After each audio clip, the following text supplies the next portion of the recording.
the boring things work. Everybody there doesn't run like a trendy modern retail headlining direct consumer brand. Everybody runs something very simple. It's like usually one category or one product, and they know it inside out. They know the entire industry. They know everybody in that one industry. They just do the basics really well. A lot of times we overthink a lot of things from, what does the site design look like, or the animations, or, this or that. And you really just got to focus on good landing pages, good copy, making sure you have the trusted by stickers there, the MasterCard and the PayPal verification check, and you just got to sell a good product. This is Limited Supply, the place for refreshingly real takes on what D2C is really like. We're your hosts, Nik and Moiz. Let's start talking about money. Did you know that Messi's a soccer player, his store tripled sales in a month after they launched their Tapcart app? They saw a higher conversion rate, obviously, because it's within the app, but sending people to their app and then getting people to browse and shop, especially for a category like apparel, it crushed for them. They got push notifications, they got instant page loading, which I don't know if you've run like ads on TikTok yet. Their instant page works really well for conversion, and in the mobile app, it does just as well. You get one-click checkout, and typically we see higher AOV from that as well. I think if you're a Limited Supply listener, you should definitely be on Tapcart. You should go to tapcart.com/limited. You'll get 2 months free. Try it out, send it to us, we'll rate it, and we'll give you a review. Okay, Nik, episode 9, season 3. There's not that many episodes left, I know. Unfortunately. We just hit the 75% mark. Yeah. We're recording on March 13th. Bunch of stuff just happened over the weekend. South by Southwest just happened. E-commerce Fuel just happened. And maybe most importantly, or most shockingly, Silicon Valley Bank imploded on Friday and certainly over the weekend. Yeah. We're obviously going to talk about the SVB stuff. Curious to get your take on whether you know any companies affected or don't know any companies affected. I'd love to chat about that because I think it'll be really exciting. Before we do that, though, I know you were at E-commerce Fuel and you were at South by Southwest. You're, making the tours along with Joe Biden. You're like Joe Biden. You need your own aircraft. Hey, if anybody wants to offer us a limited supply jet, I won't say no. Did you have a good time? What happened? Give me the hot take on South by Southwest and the hot take on E-commerce Fuel. The hot take on E-commerce Fuel was that like the boring things work. Everybody there doesn't run like a trendy modern retail headlining direct consumer brand. Everybody runs something very simple. It's like usually one category or one product, and they know it inside out. They know the entire industry. They know everybody in that one industry. They just do the basics really well. And so I think like sticking to the basics was a good lesson there. A lot of times we overthink a lot of things from, what does the site design look like, or the animations, or, this or that. And you really just got to focus on good landing pages, good copy, making sure you have the trusted by stickers there, the MasterCard and the PayPal verification check, and you just got to sell a good product. What was the most surprising thing you learned there? The most surprising thing, it was surprising to me only because I didn't realize this was something that was like not frowned upon, but I heard Sean McGinnis talk, the guy who he's now on a new company, but he was the CEO of Kuru Footwear. His navigation menu on the site has like probably, 150 options to choose. And every single one of them is just a reason to buy their shoe. And so, a lot of times like you might sit in a room and think, all right, there's 7 reasons people buy, but I'm going to choose this one and go all in and test it. This guy's like, oh, dude, there's 75 reasons people buy this shoe. We put them all on a nav bar because as soon as somebody sees what they're looking for, they're going to click. Is this for Kuru Footwear? Is that what you're talking about? Yeah. Okay. And so like I see it says shop by foot pain, shop by activity, shop by career, more categories. That's what you mean by that, right? Yeah. Every possible option. Yeah. This is like everything Red Antler would hate. Yeah. Okay. I've got a lot of thoughts about that. But before that, what was the funniest moment at E-commerce Fuel? The funniest moment was learning about somebody who makes tens of millions of dollars selling sprinkler heads. And then when I spoke, I was just saying how cool it is to come here and meet people like that. And so I said, it's cool to come meet people making millions of dollars selling sprinkler heads on Shopify. And later he just dropped his business card with a second card like right in front of me and just kept walking. And it was like his business card, but it was also like a card for his podcast. This guy has a sprinkler podcast where he talks about sprinklers. Wow. I know. I haven't listened to it yet. I'm going to, though. Yeah, that's crazy. And he's got a card for his podcast. He's got a card for it. Must be doing well. Yeah. So that was cool. Going back to Kuru footwear for a second, I always thought that there should have been a shoe, and maybe there sort of is, but no one that I've heard of, like Figs. You know how Figs is like for medical professionals? Yeah. Why is there not a sneaker for nurses, or like a sneaker where, because you think it'd be like good for standing all day, good for walking. You should be able to wash it off because it has to be like, you're going to spill blood or human liquids on that thing. Like, someone's going to pee on it or do something bad. Like, you're a nurse. There's going to be human fluids floating around. I'm surprised Figs hasn't launched their own footwear, although I think they've teamed up with like New Balance a couple times or one of these brands to do something, but never like really done it well.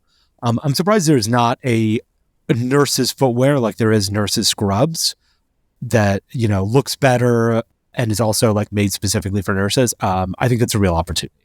You are not the only person who thought of that. In fact, there is a guy named Rob Gales. This guy, first of all, he looks like a GQ model. Second, he is a performance marketing. He's a performance marketing genius, and he launched this company called Gales, and the site is weargales, GALES.com. It is an award-winning shoe. It's like been top rated. Wow. And he's absolutely crushed it because nobody is in this market, like you're saying. And so he's basically a single player owning this category. And how have you heard of this? I've known Rob for a few years. Okay. And at first when he said he was starting this, I was like, whoa, that's really interesting. I don't know anything about that. But then he just like launched it. He found a manufacturer, made the product, tested it, did like 90 iterations of the shoe. Then he launched it and just completely crushed it. Okay, it's doing well. Like, I guess on SimilarWeb, he has like 54,000 uniques a month. Yeah. Okay. Well, I still think there's room for somebody to do this. Totally. But I like that. I love it. Yeah, I just don't like him because he's a GQ model. So. Asshole. I've never met him. I don't know. Never met him. I'm just joking around. Okay, awesome. How did you like South by Southwest? It was cool. I basically just went for a day. I woke up on Sunday morning, flew in. I stayed at, do you know Neil Parekh, Casper co-founder? Yeah. He just got a house in Austin, so I stayed in his spare bedroom. So I was there and hung out with a few friends. And I feel like the cool thing about Austin when there's like events going on is you go somewhere like Soho House and you just meet 9 other people there that you haven't seen in a couple years that are just great people. So yeah, just bopped around, went to the Shopify Creator Mart, went to the TikTok house that they had set up. How was the Shopify Creator Mart? It was cool. I think it was a little underwhelming, I would say, just from the standpoint of the hype it had. It seems like the main attraction was more like, well, one was like promoting creator brands. One was like, let's make a cool studio setup for podcast recordings. And because that was their main thing, is they did a podcast recording Friday and Sunday. And Tim. Yeah. I saw that.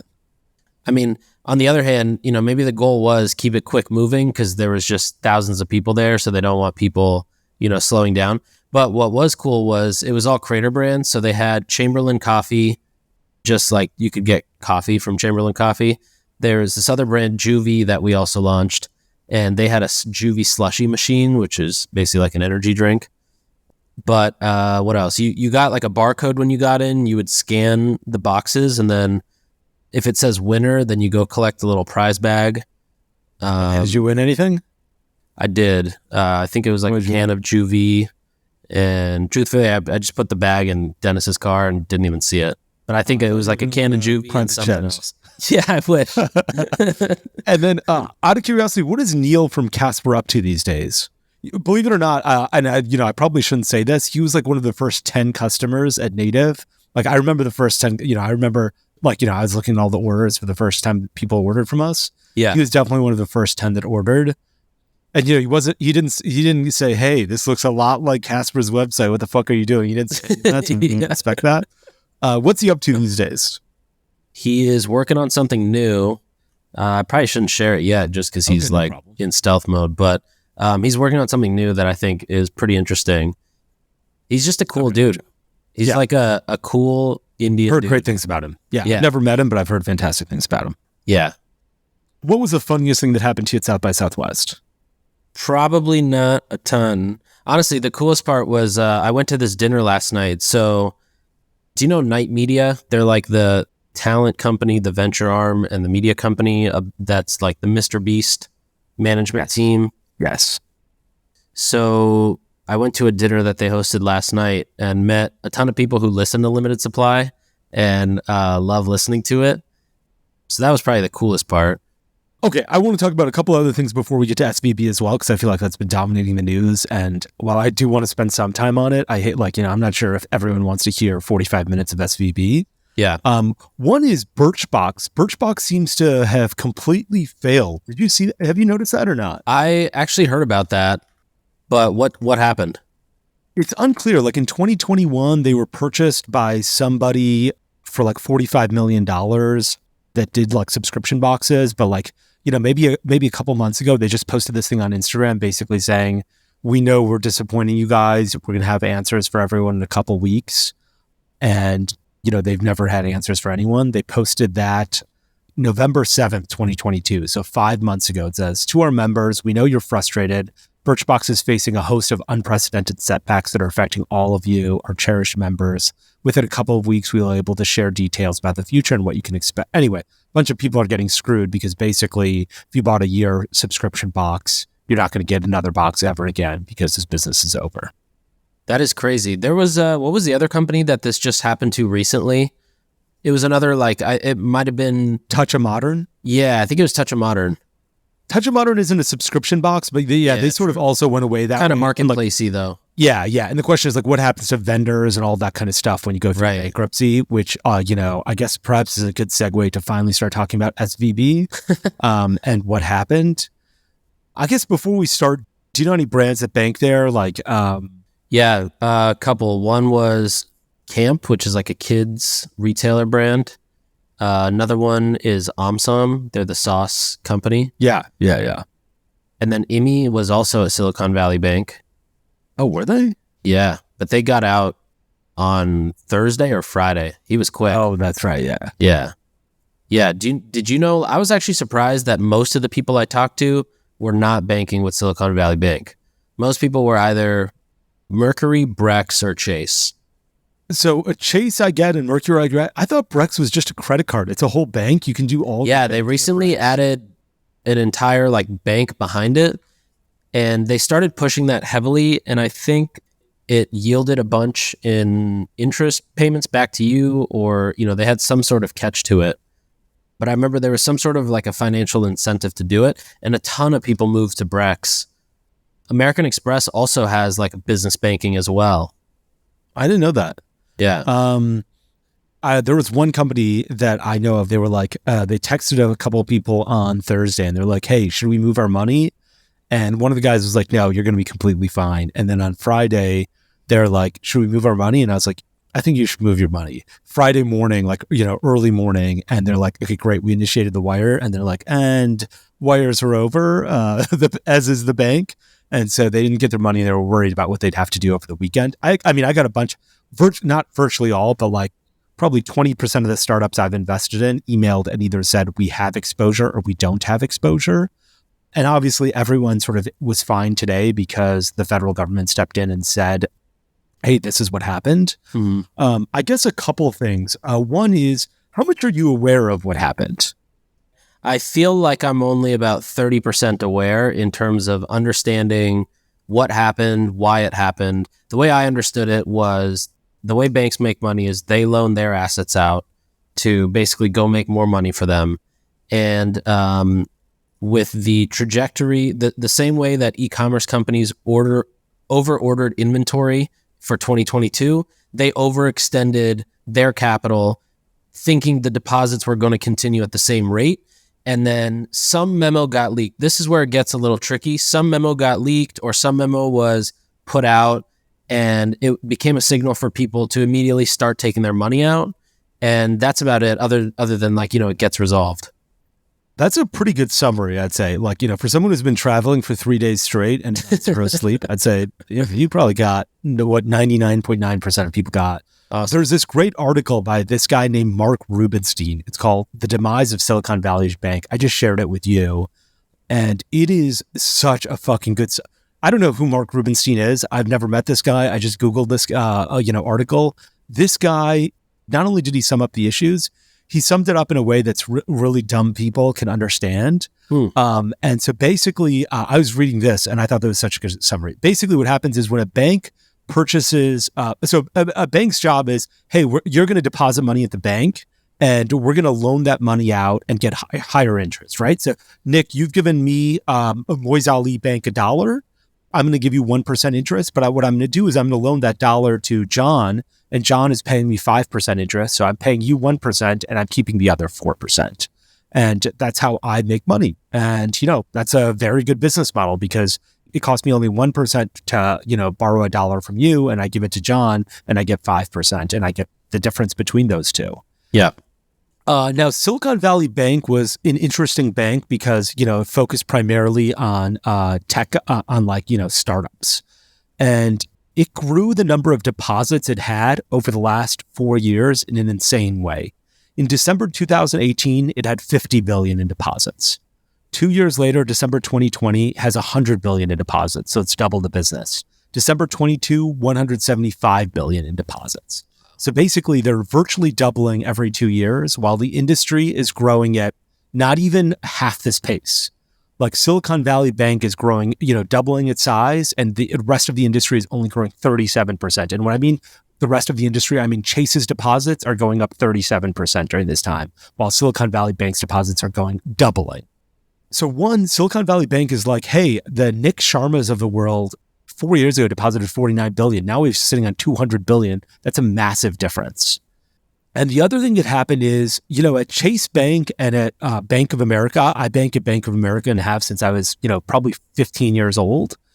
They have regular people like me and you banking at Bank of America. At Silicon Valley Bank, they have massive startups with a ton of money. The average account, I looked this up, they have 170, let's say they had about $173 billion of deposits. 152 billion was uninsured, meaning it was above the $250,000 mark. Yeah. And the average account was more than $4 million. The uninsured, the average account that was good, it was more than $4 million. It's basically startups or like Roku's, like it's tech companies as well. It's not just startups, it's like tech companies. It's those guys that have money at Silicon Valley Bank and not so many individuals.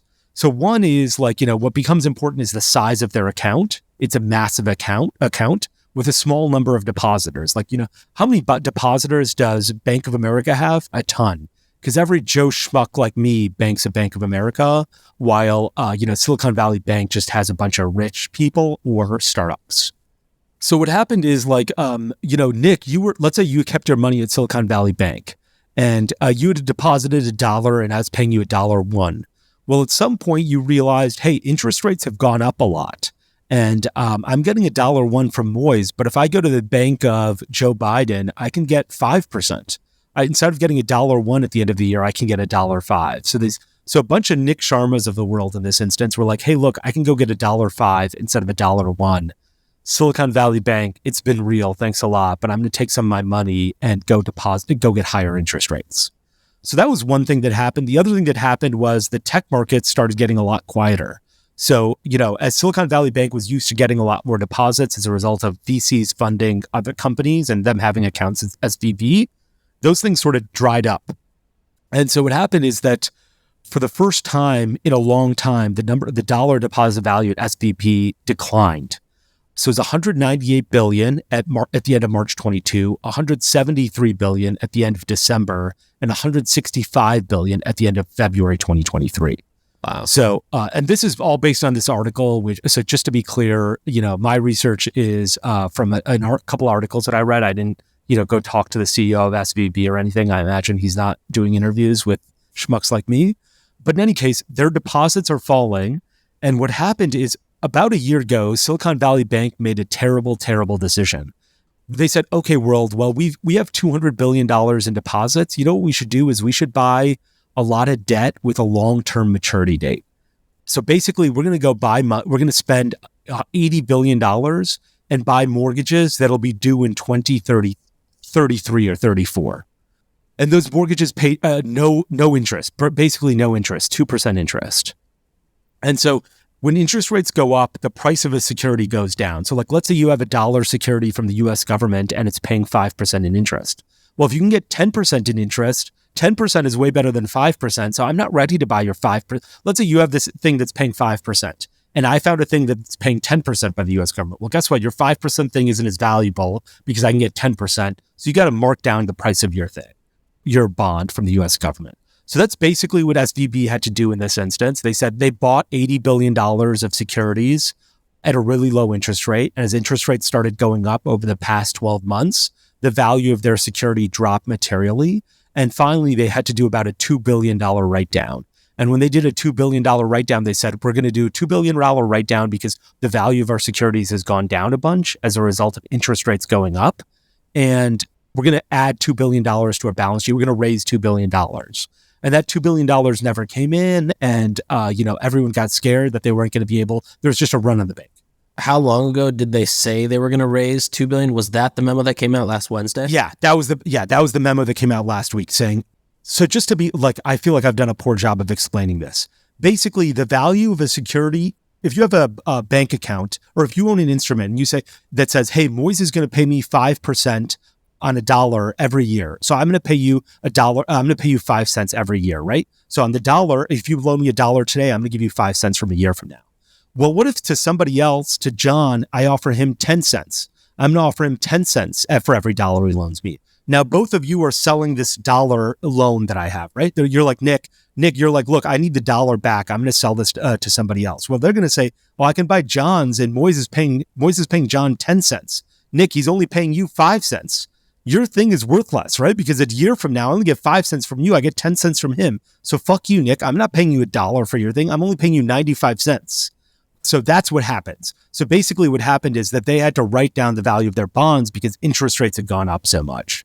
And the write down in the value of their bonds caused them to say, hey, we're going to raise money. They released this a memo that said, hey, we're going to raise money. Everyone was afraid that they wouldn't be able to raise money. And that the fear of them not being able to raise money caused this run on the bank. Got it. So in one day, I think on Thursday, or maybe it was Friday, $42 billion of deposits was lost because everyone was afraid that they were going to be insolvent. They needed to take their money out first. That is crazy. That's almost a third of their, probably almost a third. That is. And so I guess the questions are a fewfold. One is it right that the government stepped in to say, hey, all of you tech companies with an average of $4 million in your bank account, we're guaranteeing this. We're going to come in and say, yeah, we've got this. And that's probably the right thing to do because without this type of trust, the whole economy falls apart. Right. The other weird question is, but like Silicon Valley Bank was a bank to a bunch of startup businesses. And aside from taking deposits, the other thing that they did is give out debt. Like they loaned my brother at TinyCo something like $40 million at one point, not a decade ago, maybe close to a decade ago, actually. Now what happens to that debt? So that's what I was thinking about today is basically everybody who put $1 in got their $1 out, but all the people that had a loan or a line of credit, line of debt, some sort of basically money from them that was borrowed, I have no idea what happens to that. Does that just like, oh, sweet, we just, it's like either maybe they just keep it or nothing happens to it? Unless maybe the government's coming after them. I have no idea. How does that work? That would be if Silicon Valley Bank loaned your business $20 million and now they went out of business and you're like, well, I got to keep this $20 million. Fuck you, SVB. That would be the greatest. I would be like, everyone, Bank of America is going out of business. Please go. Yes, I just bought this house and owe them a bunch of money. I owe Bank of America a bunch of money, but I think they're going to go out of business. Everyone will get your money out. No. The real question is, how are they going to, I don't know how they have to pay it back. I think that's unclear today. And the other thing is that if you got an agreement of debt, like let's say the Silicon Valley Bank loaned Sharma Brands $10 million, one of the terms in that agreement was you must bank only at SVB. Your money must be kept at an SVB bank. So now what do you do? Because SVB is bankrupt. So you know, there's no way you can bank only at SVB. They don't exist anymore. And so I think that's a big question for a lot of companies that nobody's talking about, which was I banked there, I got my money out. Who do I pay back debt to? Is there a shitty pro-life tip for me not have to, just so I can avoid having to pay back this debt? Is there a way to skeet out of this? What about that terms of that agreement? I said I had to bank at SVB. Well, now you can't hold me to that. SVB doesn't exist as a going concern. Yeah, I have no clue. Where did you see most people go from SVB, like bank-wise? Chase. Yeah. I did see, that's a great question. First, I saw a bunch of scammy people sort of being like, this is the day we're going to get a bunch of business, you know, like not Brex, but I saw it from a bunch of other scammy direct-to-consumer businesses. Like people reach out to me on LinkedIn. Hey, do you know anyone who is using SVB? Oh, I feel so bad. If they need an emergency loan, contact me. Oh my God. That's crazy. Did that happen to you or not? So as soon as I kind of figured out what was going on and started getting emails from portfolio companies basically saying, I got so many emails basically like, yes, we're safe or no, we're not safe. Yeah. So as soon as that happened, so at e-commerce fuel, I was hanging out with this guy. Travis, who's like their growth and partnerships person. And we were just, you know, shooting the shit. And he was telling me about their treasury account where you can basically just earn 4%. Then I was like, oh, let me connect you with all my friends who have Mercury. Let's turn that little secret menu option on. And then as soon as this happened, I texted him and he was like, oh, we can easily like help onboard. So I was just connecting people to Mercury as quick as I could. Is Mercury paying 4% on deposits that are just sitting there? Yeah, 4.7, I think. Oh my God. Here's the other crazy thing that I learned. So Silicon Valley Bank's FDIC dollar amount was $250K. Yeah. Mercury's their normal one is 1 million. I think Brex is 1.5 or 2, which is kind of crazy that Silicon Valley Banks is so low. And then today Mercury came out with a product for 3 million. 3 million. Which is crazy. So a couple things. One is I tweeted about this last night and then I deleted the tweet because I felt like a scummy doing this, where I was like, a new business idea is you create an insurance product and you say, hey, look, you pay, either the bank pays $1 per account or you pay $1 to basically insure your account to north of $250,000, which I think a lot of people might be like, look, this might be worth it, so I don't have to feel this type of stress over the weekend. The other thing is you almost don't even have to worry about this at this point because the federal government stepped in and said, hey, we got your back. But I feel like the federal government, because in the Great Depression, over 1,000 banks failed and the government never stepped in.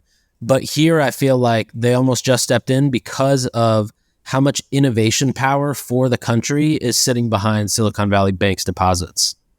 Yeah, that is crazy. During the Great Depression, the FDIC never stepped in. I don't know enough about that time period to understand what was happening. Then here, I think they stepped in for a few reasons. One is there is a systemic risk. So let me start by saying there is a systemic risk. If one bank fails, if Silicon Valley Bank, if they let them bail, I'd probably pull out a bunch of money that I have at First Republic today.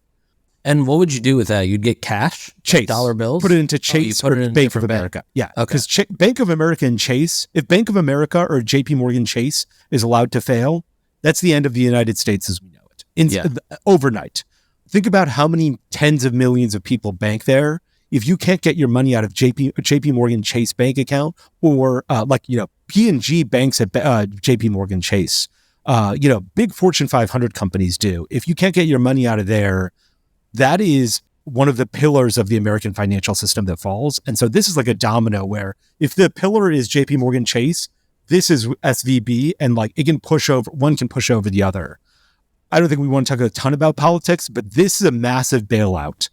And it's a bailout that probably should have happened, frankly. I think it's a bailout that should have happened. But there needs to be, everyone who says there's too much regulation, all of the people who are like, there's too much regulation in the banking industry. If one of them says this again, I want to be like, great, your account is uninsured. And if your bank fails, fuck you. You lose all your money. You think there's too much regulation? fuck it. We'll take away it on your account. Okay, so we know retention is the yin to the yang of acquisition. And we know about email, we know about SMS, we know about all these other channels. But one thing I think we don't talk about a lot is push notifications and mobile apps. And this is where Tapcart comes in. If you saw the Shopify Editions update that just came out, they talked a ton about their app, Shop, which is doing a ton for merchants. They're seeing higher AOVs, they're seeing higher conversion rates. And we've actually seen the same with our clients who use a Tapcart app. The beauty is you can't even tell it's built by Tapcart. But Tapcart essentially is the CMS. It's the Shopify of the mobile app. They build it in Tapcart, they get it live, and they can start sending traffic either through their email list. On their site, there's a little pop-up that says, open the app versus looking at it on the site. And it's been pretty amazing to see how special customers feel in their mobile app. They get push notifications, they get customized notifications based on when they last bought. So if you're buying, if I bought native deodorant and I'm, 40 days out, I'll get a push notification that says, hey, you're probably running out. Click here, get a discount or whatever. Click here to buy real quick. I think it's something that our limited supply listeners should check out. And they can actually get 2 months free at tapcart.com/limited. So check it out, build an app, send it to us. We'll review it, DM it to me or Moiz, and we'll see you on the other side. Okay, so going back to the inventory analogy, like over-ordering inventory, how did the CFO of Silicon Valley Bank not forecast this? I'll tell you two things. First, I think the inventory issue is a good analogy, but I think here may be a better one, which is WeWork. WeWork basically signed really long-term leases. They're like, hey, look, we want an office space at the Empire State Building for 25 years, and we're going to pay you $500,000 for the floor, right? Or $10 million floor. I don't know what the prices are. And then they leased out individual office spaces. And when the pandemic came, look, these are short-term office spaces. They're getting revenue from really short-term sources, which is they rented out this tiny office to Moiz Ali, and Moiz Ali pays them $500 a month, and he can leave at any time because he has a 1-month lease.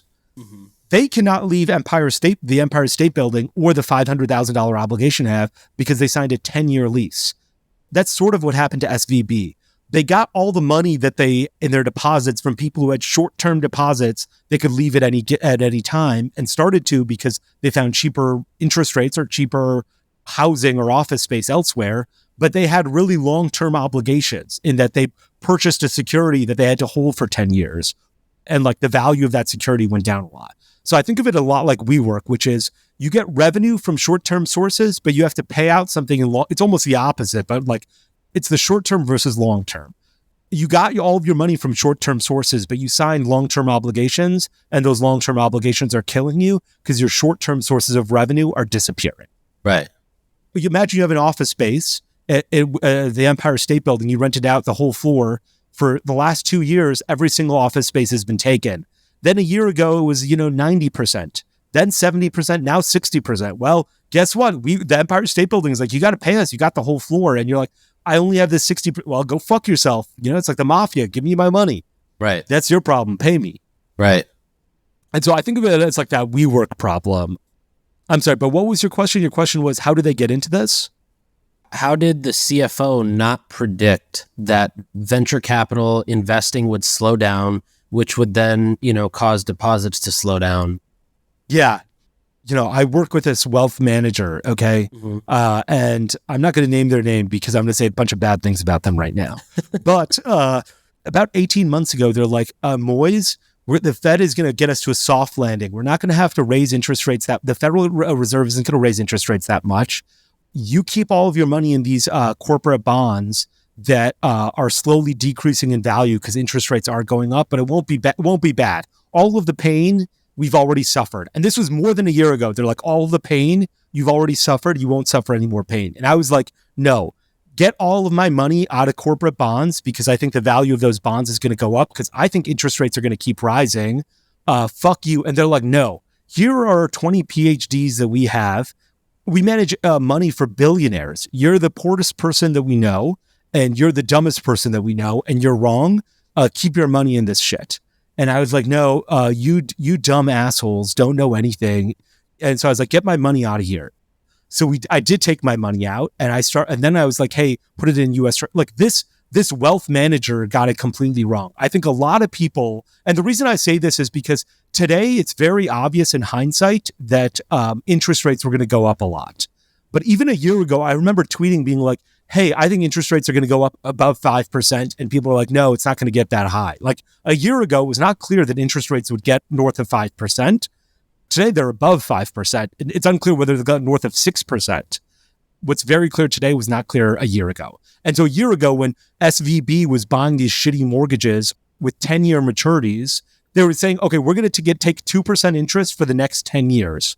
Well, today that looks terrible because you can get 5% interest for the next year and you can get 4% interest for the next 10 years. So today it looks obviously stupid. A year ago, it wasn't as obvious. And I know that because my wealth manager was making the same mistake. So like what could regulators have done? They almost have to run the bank and make sure that, hey, look, you have not taken too much risk. And if you spend $100 billion and buy half your deposits in 2% securities, you're taking a ton of risk. And you're not hedging that risk with interest rate swaps or something. So I think they could have come in and said, hey, look, you're taking, like, basically it's an audit of like, what are you buying to see how much risk you have? Like, what's the maturity and the credit profile of what you're buying? So if you're buying things with a really long maturity, that's a lot of risk because the interest rates could go up or down. And so there's a lot of risk. And if you're buying something from somebody who's like a shitty-ish borrower, there's a lot of risk there too, right? Because you don't know if Toys R Us is going to go do really well or go bankrupt. You got to look at the risk of the maturity and the risk of the borrower. And so, the Federal Reserve could, literally do that at every single bank, but not if everyone's crying, we have too much regulation, and we're killing American capitalism. Then they can't do that because then they have to say, okay, this is a smaller bank, we shouldn't look at it. But the answer is, I don't know. I don't know the answer to that. I think it's even more oversight, which is something that nobody wants. Yeah, I was going to say, do you think it's going to get really, really regulated now or? Look, the American taxpayer today is on the hook for a bunch of this money. I know that like the American taxpayer is not bailing out SVB, but the government stepped in and said, look, basically the value of a bunch of assets fell. Like imagine if Bitcoin, you bought Bitcoin at $60,000, right? Mm-hmm. Yesterday, the government announced that, hey, look, today Bitcoin is only worth $25,000. But if you give it to us, if you want to borrow from us, the government, and you're a bank, we will loan you whatever you paid for it. So if you paid $60,000, we're going to give you $60,000 for one Bitcoin in collateral. Mm-hmm. The government is now saying, hey, look, we're going to give you more money than your collateral is worth, and we know that. That means the American taxpayer is paying for that. You know what the government could do instead is say, hey, here's $60,000. Let me go buy debt or let me do something more productive. The American government is now saying, hey, Nick, you bought Bitcoin in 2019 for $60,000. It's now worth $25,000. You're about to go bankrupt because you took out you borrowed a bunch of money to buy a bunch more Bitcoin. Give me your Bitcoin and I'll give you $60,000 for it. The American taxpayer is bailing out big banks today. No ifs, ands, and buts about it. The question is whether it's a good thing or not is up in the air, but that is happening. Are there any other places outside of like taxes this budget could be taken? I mean, the war budget's even like $2 billion a day. Well, I mean, the American taxpayer is paying for the war as well. Like the American taxpayer paying for everything the federal government has. For the SVB bailout, the Federal Reserve basically said, hey, we're taxing all of the other banks. FDIC insure a bunch of banks. They're going to pay for the SVB bailout. Is that the trade for being FDIC insured? Yeah. It's basically you become the insurance company. It's like a NATO network for banks. Yeah, exactly. Okay. Yes. And so that's why they're like, hey, for the SVB bailout, that is not coming from the American taxpayer, and that's a great thing. For the other bank term, it's called Bank Term Funding Program that they set up, the Federal Reserve set up, that is absolutely coming from the American taxpayer. And it's the first time where I'm like, I want to run for office. Like I'm thinking about realistically running for federal office because I'm like, I want to be a part of this. And this isn't like, the American taxpayer keeps getting screwed in a way that they don't even understand. And it's so fucked up. And I've actually thought about it for the first time. You should. I'd love to. Yeah, I'm thinking about it. But anyway, that's what's going on at SVB. What's great is everyone's able to make payroll. That's a fantastic thing. These businesses that weren't really creditors to banks are made whole. And that's a great thing. The problem is this doesn't always happen with everybody else, and there's an unfair system in a lot of ways, but we're mortal men, so I'm not sure how we fix these systems. But I think it's up to us to try and do that because there's nobody else doing it. The CEO of First Republic sold 3.6 million in shares on February 27th. Of his own bank? Of Silicon Valley Bank. Oh, Silicon. Wow. The CEO of Silicon Valley Bank sold 3.6 million in shares of SVB. Definitely not insider trading. Yeah. Yeah, isn't that a little sketchy? That's insanely sus. I mean, why would you sell it other than you hear in the industry, you hear in some group chat that you're in that somebody else is about to be fucked. So there's recently been this thing where CEOs of businesses, let's say you're the CEO of Apple. When can you sell Apple stock in a way that isn't insider trading? Right. So, because generally everything that's going to happen at the business, right? You're the fucking CEO of the business. If it's important, people have told you about it. So recently, there's been a big question of what CEOs used to be able to do is they'd say, okay, I've set up a plan where I'm going to sell 100 shares of Apple stock the final day of every month for the next year. And it'll start in November of 2023. So I don't have any information about what will happen in November 2023. Certainly, I don't have any information about what will happen, a year from now. Things could change a lot. So I'm selling 100. I'm telling you, the world, hey, I'm selling 100 shares the final day of every month, starting in November 2020 or January 1st, 2024 for the next year. And that seems like a fair way to do it because basically they're announcing their plan and they're like, this is it. What's recently been happening is a lot of CEOs are saying, I'm announcing a plan like that. Generally, announcing a plan like that, it's called this 10b5-1 or something like that. It's basically says, this is how I'm telling the world I'm not insider trading, but I'm selling some shares. I'm announcing a plan like this. So recently what's been happening is a bunch of CEOs have been saying, okay, I'm announcing a plan. I'm selling all of my shares next week. And they're sort of saying, hey, look, this is still covered in the plan because I announced the plan and I'm set it up in the same structure. So technically this should be a legal safe harbor. Yeah. Well, did you know that the CEO sold 11% at the end of Feb? Their counsel sold almost 20% early Feb. Their CFO sold 32% end of Feb. And their CMO sold a quarter at the beginning of Feb. But this is all of their shareholders, of their SVB's own executives. It's not good. Yeah, selling percentages of their stakes of equity. That's crazy. That is crazy. There's this one case that I just wanted to chat about because I read about in the Wall Street Journal. There's this company called OnTrack, okay? Yeah. There's some pharmaceutical company and they sign contracts with big pharmaceutical companies. So the CEO of this company, he's texting with his coworkers and he's like, our relationship with Signia is a nightmare. Signia is going to cancel their contract pretty soon, okay? Mm-hmm. And Signia is a massive part of OnTrack. He's the CEO of OnTrack.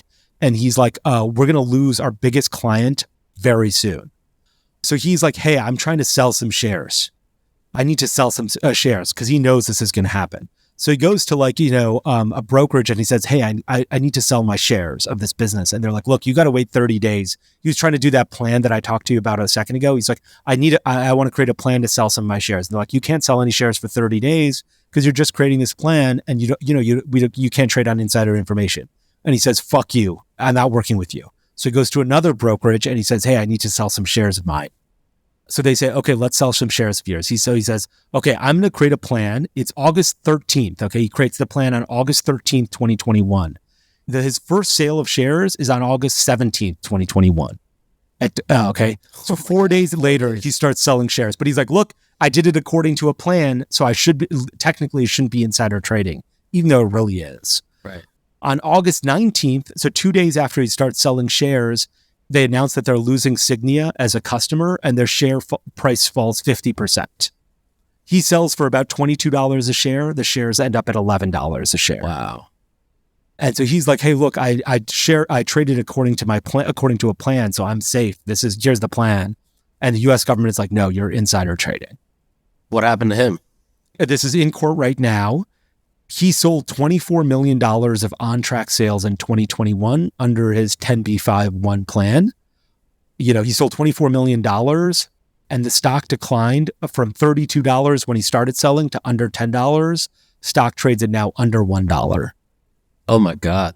So basically his $24 million would basically be worth like, $600,000 or something like that, or $700,000, something like that. But, he may go to jail. What happens in these cases to the money? It gets seized by the government? I'm not sure. I feel like it's a slap on the wrist and you still get to keep it. Yeah, that would be my guess. I'm not sure what happened. But like, what was it? Well, I guess that was a Ponzi scheme. Like I was thinking Wolf of Wall Street. Yeah. The government seized all his assets at the end. Yeah, I'm not sure they seized all of his assets. There's this guy named Michael Milken who was involved in like insider trading, before you were born. Actually, before I was born in like the 1980s. You learn about him in law school. He made billions of dollars. He got arrested and put in jail for 2 years. He got out. Turns out somehow he was still a billionaire. Okay. And Donald Trump pardoned him right before he left office. That's how rich this guy is. Damn. He can buy Donald Trump, basically. He can buy himself a pardon. Yeah. But in any case, that's, SVB, I'm glad that all the depositors were made whole. I feel like that's what needed to happen in order to keep the banking system alive. I feel weird that taxpayers are on the hook, according to this bank term funding program. And by weird, I feel like it's really unfair. And I feel like there's a lot of like other unfairness in the system that we probably don't have time to touch on because it's not really related to e-commerce. But I am curious to see what happens to all these loans that SVB gave out and how you have to repay them and what the terms look like after this. Did you hear about the second bank that fell too, Signature Bank? I heard it, but I don't know anything about it. Yeah, me neither. I don't know much about it. One other thing I was thinking was like, I wonder how, so like we're talking about this at probably a much deeper level than I would say, maybe the average person would. How does this change the perception of privacy and also like just new startups or neobanks or some of these startup companies that are, fintech companies to the general public? Like how does the average person who isn't this deep in this world or reads this much and understands it, how does that change the perception of like fintech as an industry? It's sort of like, okay, so what is am I insured at $250K or more than $250K? Are these new banks, is there any risk in working with it? Like if it was Mercury Bank that fell, and I know Mercury Bank backs on the bank of somebody else, right? Evolve Bank and Trust, and then Choice Financial Group. If Evolve Bank and Trust fell, would the government have stepped in? I'm not sure. Yeah. That's a question that the owners of Evolve, they're owed by the federal government. Like if are you going to insure just Silicon Valley Bank or us too? Like right. If not us, why not us? Right. And I feel like that's a question that's sort of been up in the air for a long time and no one's ever pushed the Federal Reserve to answer. But at this point, I think Americans and Evolve Federal Trust is owed that answer.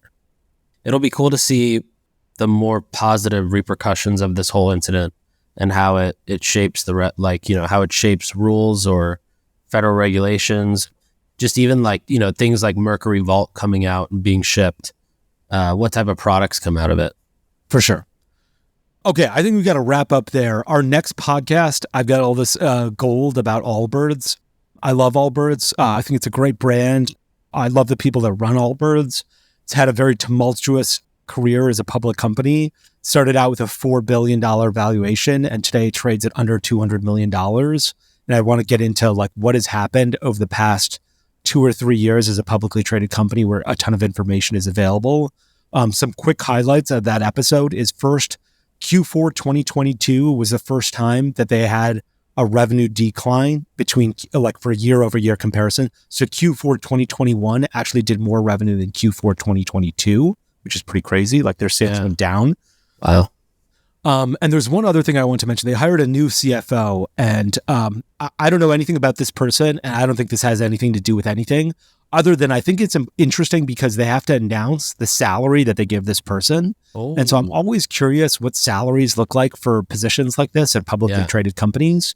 To be clear, I don't know, and I barely know anybody working at Allbirds, and I certainly don't know who the CFO is. But I did want to provide this a little bit of feedback here. So they just hired a new person. They announced it March 8th, so 5 days ago. They hired the new CFO. The person that's the new CFO, her name is Annie Mitchell. She was previously the VP of Finance at Gymshark, and before that, she was at Adidas for 10 years. You want to guess what her salary is? like $500,000 in cash and that equivalent in stock. Not crazy off. $375K base salary, up to a 40% bonus of that $375K. Wow. And then every year, like $1 million in option grants that vest over 4 years, so $250K a year in options and $250K a year in RSUs. Wow. And so I'm only bringing this up not because I know anything about her or because I think it's high or low. Actually, I think it's a pretty reasonable package for a publicly traded CFO. But in case you're hiring a CFO for your business and presumably you're not hiring a publicly traded, you're not presumably listening to this and you're publicly traded, $375K base salary for a publicly traded company CFO, 40% bonus, $1 million in options over 4 years, $1 million in RSUs over 4 years. Wow. Okay, I'm really excited to get into this because I love Allbirds and I think it's great. But I think we got a lot of detail that came out, and so I'm excited to dig into this with you. Awesome. Same. This was a fun episode. I feel like this was everything about Silicon Valley Bank. Yeah, you should. This article by Mark Rubenstein, I linked it to you right here, Nick. It's on netinterest.co. I don't even know what that is. You should take a look at that. It's pretty short. You probably read it in 10 minutes. Sweet. That guy is 400 times smarter and 400 times more articulate than me. You should read it if you get a chance. Awesome. I will. Awesome. Appreciate your time. Thanks for listening. Thanks, guys. Thanks for tuning in. We'll be back next time to cut through the noise in CPG, retail, and e-commerce. And if you enjoyed this episode, then why not share it with a friend? And be sure to subscribe wherever you listen so you don't miss the next one.